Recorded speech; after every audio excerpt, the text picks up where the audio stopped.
In today's video, I'm going to teach you how to create a database in Notion. Whether you're organizing a project, tracking your habits, or planning a trip, Notion databases offer incredible flexibility and functionality. Let's dive right in and take it step by step. First, you're going to want to open Notion. You can do this on your computer or through the mobile app, but for simplicity and ease of use, I'll guide you through using the desktop version. Once you have Notion open, head over to the sidebar on the left-hand side.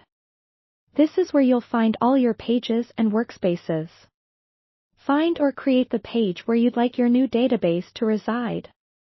If you're starting fresh, simply click on Add a Page and give your page a fitting title that reflects its purpose. With your page set, it's time to add a database. Click anywhere on your new page and type the / key. This will bring up a menu of options. Scroll or type in Database to reveal the different types of databases you can create. You'll notice several options: Table, Board, Gallery, List, Calendar, and Timeline. Each format offers different ways to visualize your data, so choose the one that best aligns with your needs. For this demonstration, let's go with a table, which is great for structured data and easy overview. Now that you have your table set up, you'll see columns and rows that you can customize. Feel free to imagine it as a spreadsheet that's more interactive and aesthetically pleasing. Click on a column header to rename it. A good practice is giving your columns descriptive names that reflect the kind of information they'll hold. You can add as many columns as you need by clicking on the sign that appears on the right. Each column can be customized further by assigning a specific property type. To do this, click on the column header and select the property type.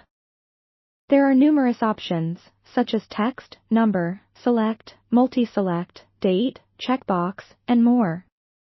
Choosing the right property type helps ensure your database remains organized and functional.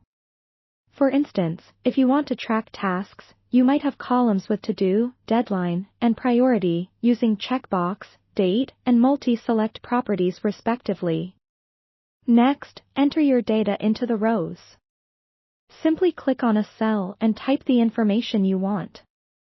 If you need additional rows, just hit the New button that appears beneath your last row, making it easy to expand your database as needed. Once all your data is input, take a moment to browse through Notion's sorting and filtering options, found at the top of your database. These tools can help you sort your entries by any column or filter out specific information to suit your current focus, offering enhanced visibility. In conclusion, Notion databases are a powerful tool for organizing a multitude of information flexibly and creatively. Experiment with different formats and properties to find what works best for you. Thanks for watching, and happy organizing!